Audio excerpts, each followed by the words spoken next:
Well, hello everyone, and welcome back to our Middle East adventure here in the Jordanian desert. And today we're in one of the most beautiful, majestic places in the world, the Wadi Rum Desert. And we're staying in a dome hotel just like Matt Damon the Martian, but kind of like him, there's no heat here. So you're going to get to see our whole adventure. Come along with us. Welcome to Living Phase 2.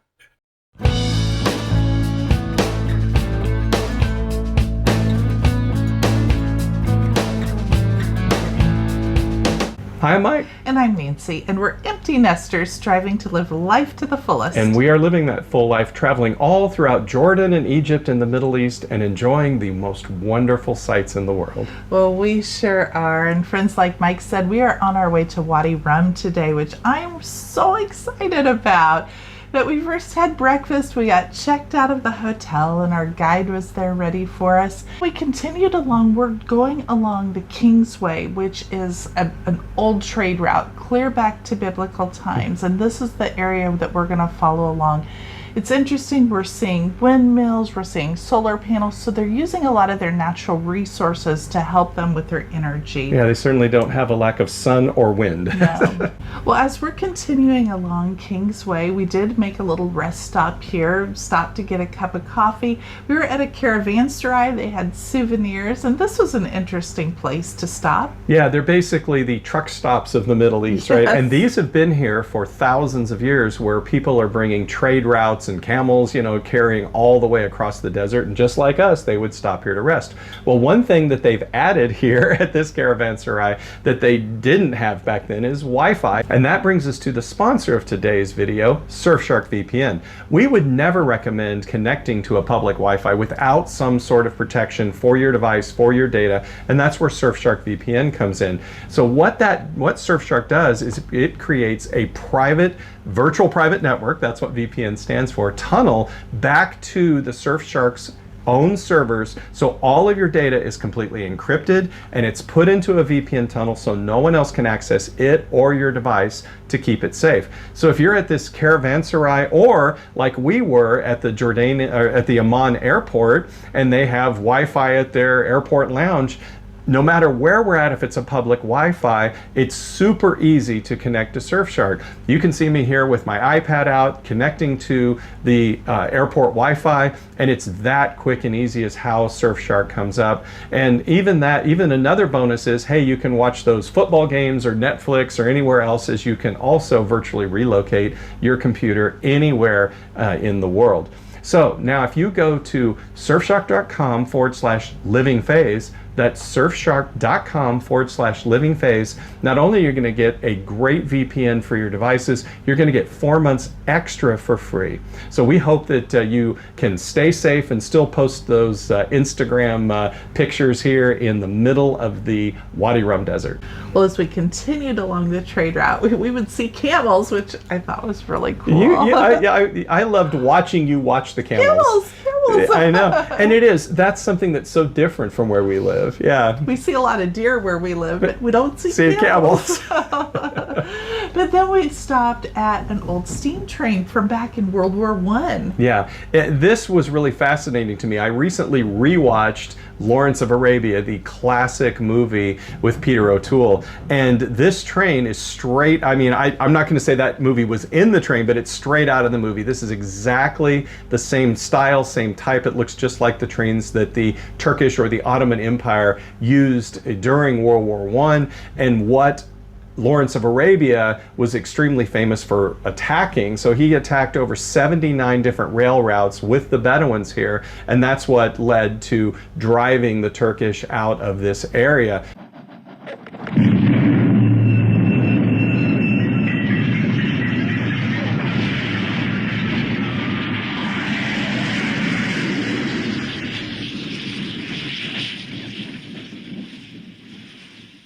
and his huge role that he played in this war, utilizing the Bedouins. So, now this train is used for actually transporting phosphate, which we're going to show you that actually tomorrow, some of the largest phosphate mines in the world, and a great cooperation between Jordan and Israel. But in this one, the steam train and the cars are used for historic reenactment. So some places like Alaska or the desert south or the American Southwest, you have cowboy trains where they ride on horses and attack your train. They do kind of a similar thing here where you get to ride on an Ottoman train from World War I. So I thought it was very fascinating, especially seeing it recently in Lawrence of Arabia. Well, we continued on, and our next stop along Kingsway was at the Wadi Rum Visitor Center. And here we had to pay an entrance fee to get into Wadi Rum.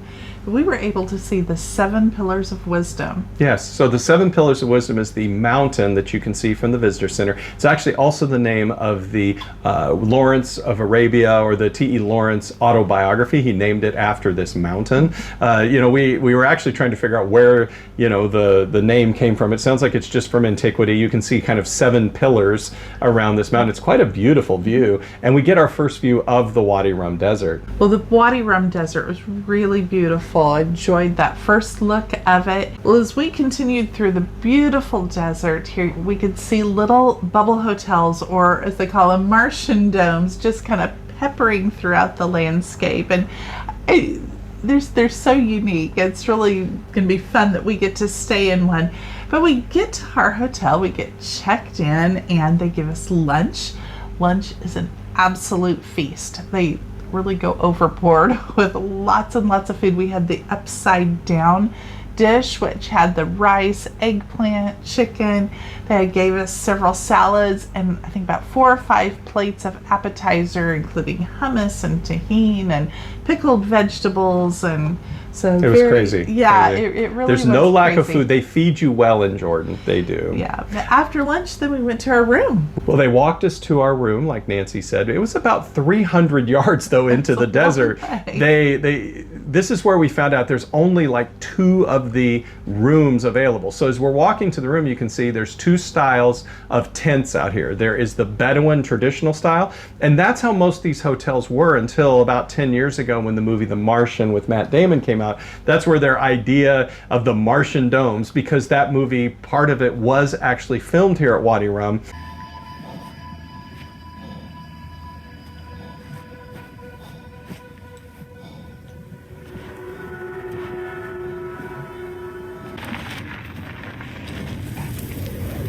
And it does look like the surface of Mars, and you'll see even more of that as we're coming up. But we walked that 200-300 yards out into the desert to our room. We had a front row view. We have a beautiful Martian dome there.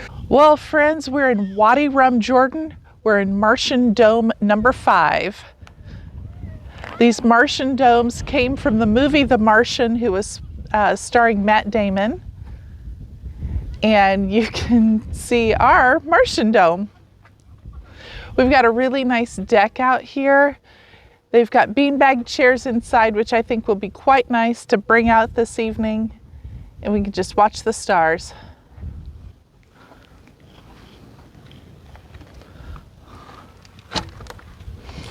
Come on in.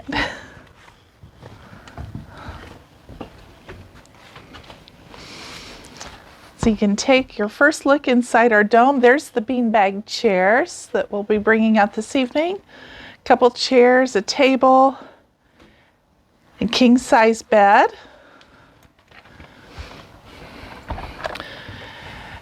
And around the corner here is the bathroom.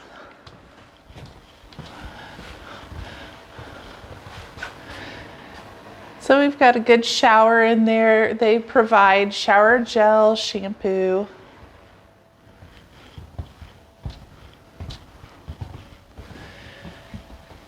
And on the other side, they've got a little mini bar here. We can make some tea or coffee.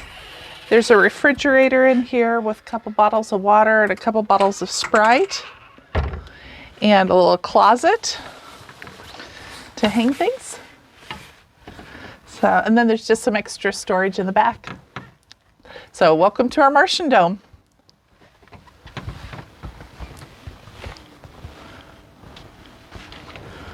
and it has an air conditioner and a heater. And he showed us, oh, when you come back, it's going to be cold. Just hit this button and turn on the heater. And so we said, oh, this is great. And we just enjoyed the view as we were waiting to go on our evening desert safari. And it was hot Yes. in the afternoon. In fact, we just opened up the door to let the air come in, and it was really quite warm at this point. Yep. Well, it's now time for our Jeep ride, and so our Jeep ride was actually a couple of benches in the back of a pickup truck. It was a very tame ride. It was not nearly as wild as our ride in Abu Dhabi. We'll link it down below.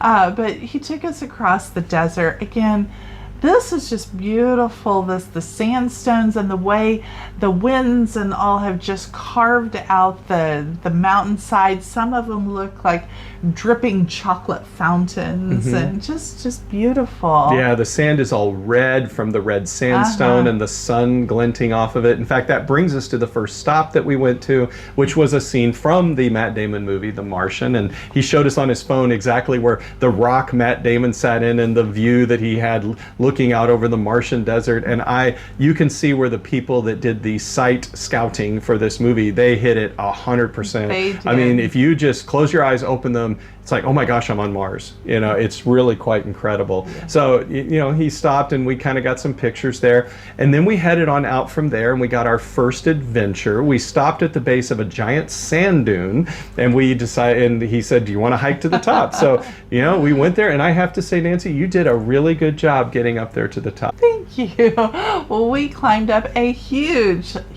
sand dune up to a beautiful overlook, and we could see the mountains and the vistas and just all the beautiful shapes that are there. And it was very pretty. Yeah, I was really proud of you. You took that like a trooper. It was about it was a good 100 meters, you know, up that mountain, and but it was worth it when we got to the top. Those were some absolutely beautiful views up there in vistas. I agree with you. I huffed and puffed, but I made it. You did it. You did it. And coming down was much easier. I think the Celebrex is helping you release. So, yeah. Well, once we came back down, the next place he took us to where we could see these old petroglyphs, and I thought this was really fascinating. He said there's over 10,000 petroglyphs throughout the whole Wadi Rum Desert.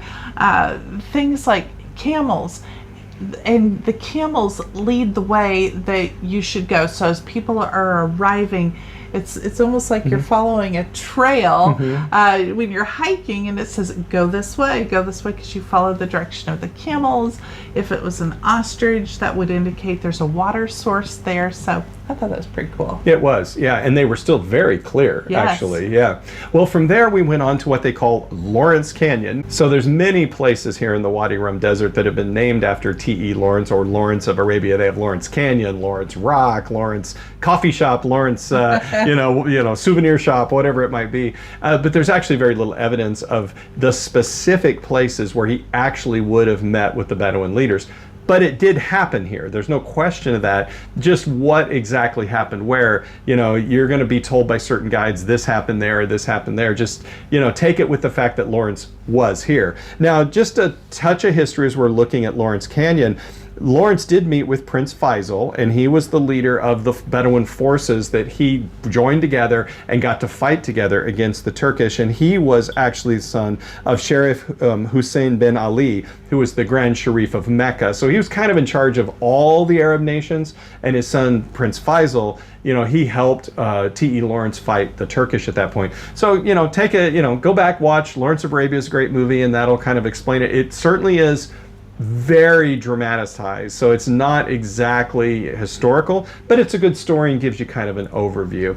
Well, we left Lawrence Canyon and we went out to another beautiful canyon and an overlook where we just got some nice pictures. We could see the desert, and you know, that it's just really nice getting this trip as we're going all the way around. And from there, now it's sunset time, so we were now taken to a high area in the mountains that overlooked the desert, overlooked mountains in the distance. And there are probably 10 or 15 trucks here with visitors who are watching the sunset. So we just sat in the back of the truck, we watched the sunset, and it's very, very beautiful. Oh, it was beautiful.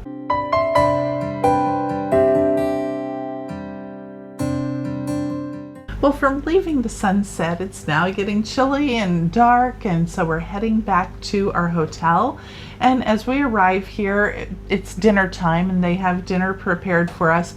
So this was actually kind of our first mistake. We did not go back to our Martian dome. We actually stayed at the lodge area to have dinner first. And we had chicken and lamb, salads, the appetizers. Once again, it was another big feast. But it's cold, it's dark, and we're looking forward to getting in our Martian dome. Yeah. So we hike the 200 to 300 yards out into the desert to our Martian dome, and we get in and we turn on the heater, and we start getting ready for bed, and we have the curtains open. We can see the beautiful desert out there, the stars. Sky. Oh my gosh, they have very little light pollution here, so you get beautiful stars. Yes. But this is where we're starting to figure out the heater doesn't work. And we're thinking, oh, maybe the setting's wrong, and I try the different settings and that doesn't work. But the problem is we're already undressed, we're already ready for bed because we're expecting it to get warm, and it's a 200 to 300 yard trek in 30-degree weather in the desert back up to the main building. And so we finally just said, you know what, we'll just snuggle under the covers and we'll put up with it tonight. But, and honestly, we slept okay. The hardest part of anybody who camps out in the wintertime knows that it's getting out of bed in the morning is the worst. That was not pleasant, but we did. And we quickly packed up and headed back up to the lodge for breakfast. Yeah. And so, it was interesting. This is a good case where we're not going to fault the hotel, right? And in fact, we went up and told the hotel, hey, the heater wasn't working. They're like, oh, please, I wish you'd have told us. This isn't where we're going to go on Facebook and say this hotel's terrible and all this. All we're going to do is say it was our fault because we could have got up, went back up to the reception and told them, and I'm sure they would have absolutely fixed it. There are no phones in these rooms. And no internet in the desert. Yes. Yeah, so you don't have any of that available to you out there. It's now a great story that we can tell you that we spent a night and it was under 30 degrees because there was frost in the morning. And we got up, got dressed, and we were going to go ahead and head out to our next adventure. That's right. We are going to take a boat ride on the Red Sea. We're going to see the Dead Sea, and then we're going to fly to Egypt. So we've got a big day. Well, Nancy, what did you think of Wadi Rum so far? I actually thought it was incredibly beautiful. I just thought there's no green here, but the mountains are just spectacular. Yeah, it's unlike almost any other place. We said that about Petra and others. Yeah, but yeah, this was a unique beauty. Oh, I agree. Yeah, it really tops off Petra quite well. Well, we headed on out from the Wadi Rum Desert, and really today's more of a transition day as we're wrapping up our last day here in Jordan. But we've got 2 or 3 big things we're going to share with you here. And the first is we make it up to Agadir, which again ties into Lawrence of Arabia. He and the Bedouins actually attacked and captured Agadir from the Turkish. But we're not here to capture Agadir. We're here to board a boat and take a trip out on the Red Sea. Well, this was a glass bottom boat. Now, they did give us the opportunity to do snorkeling, and the water was warm, surprisingly, but the air was quite cold and it was a little breezy. And remember when we got up in the morning, we have 7 layers of clothing. So we passed on the snorkeling, but the glass bottom boat, it was a really nice ride because we got to see coral reefs underwater. They had sunk an airplane and a tank, and so we could see fish. So it was a nice ride. Yeah, you can see some of that here. That was really nice. That was so enjoyable. But it's lunchtime now, and so we have a seafood lunch planned. So our driver and guide took us to the restaurant, and I had a grilled fish here, which you could see, and you had fried fish. Yeah, same fish, just we decided to get it 2 different ways.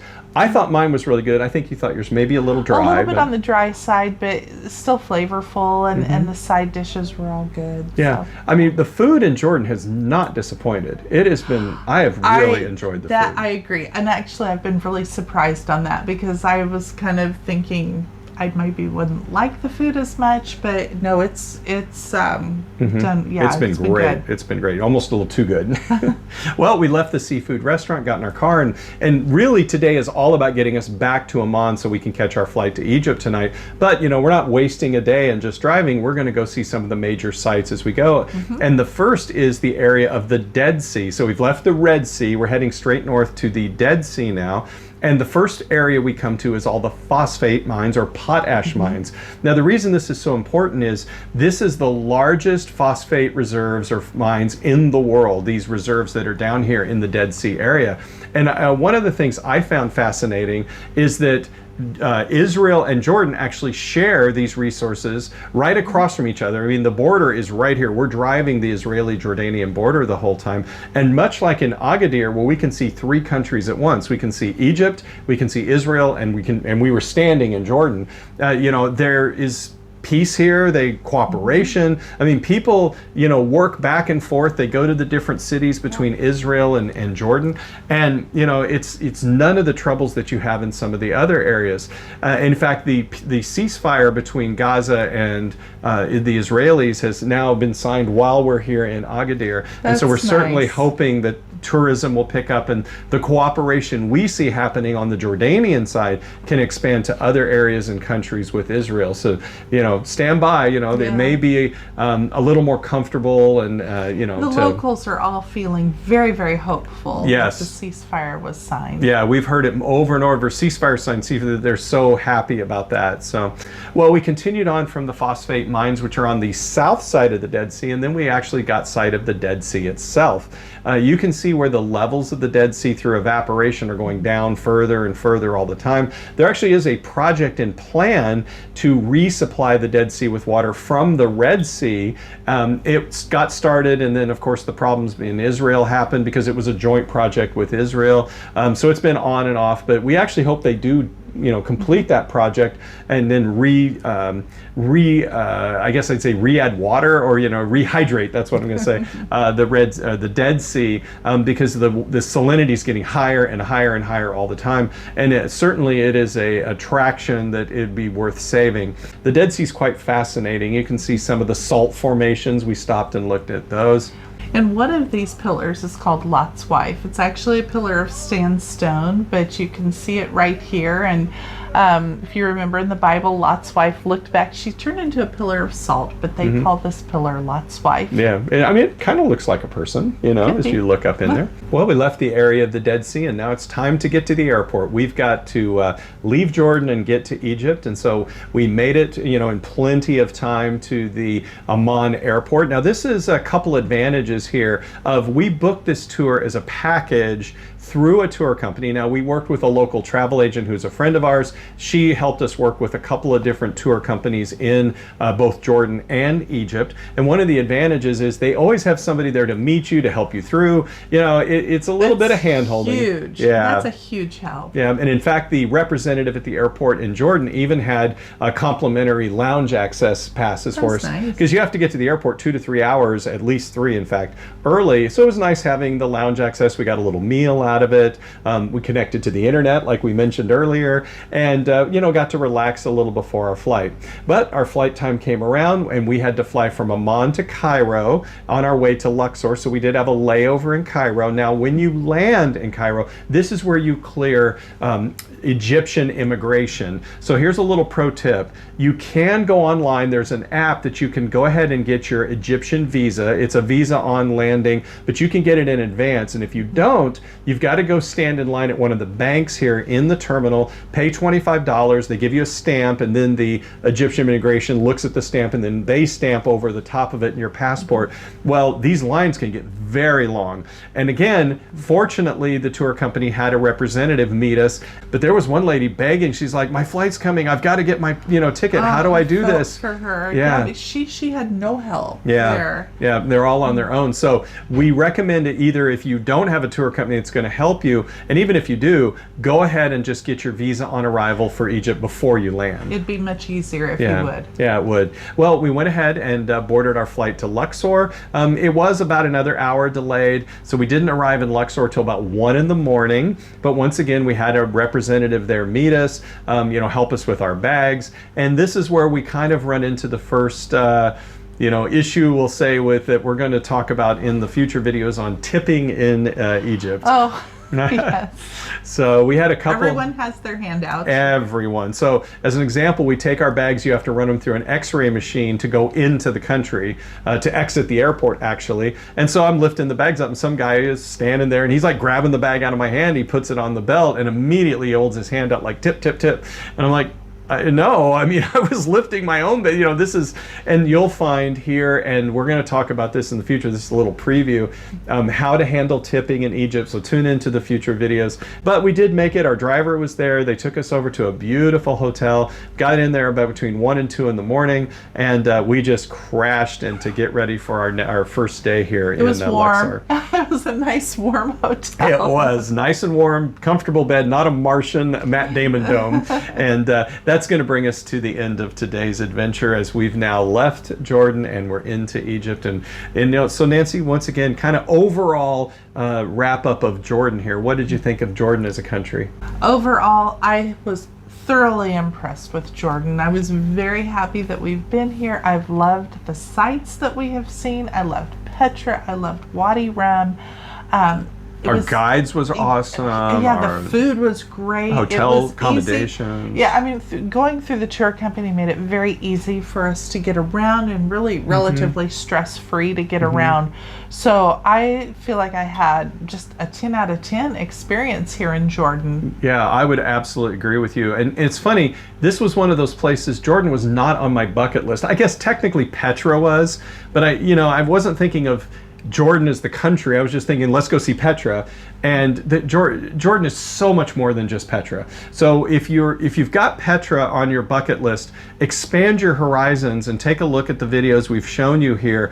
It's an amazing country. It's safe. The people are friendly, and it's inexpensive right now to go here. So I would give it a 10 out of 10 as well.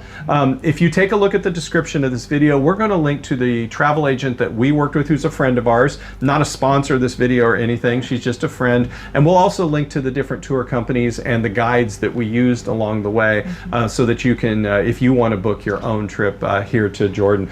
But it was amazing. We've had several of you comment and say that you are interested in this tour because you've probably seen some of the posts that we've put on Instagram or in the community here on YouTube or Facebook, and if you do, you contact our tour agent. Just tell her you want the Mike and Nancy tour. She'll know. Mary's her name, and she'll know exactly what you're talking about. And she has done this same tour. This isn't somebody who hasn't done this. We stole her tour that she did when she came to Petra. Yes. So yeah, so ask Mary for the Mike and Nancy. And she'll know exactly. We don't get any cut on that. No.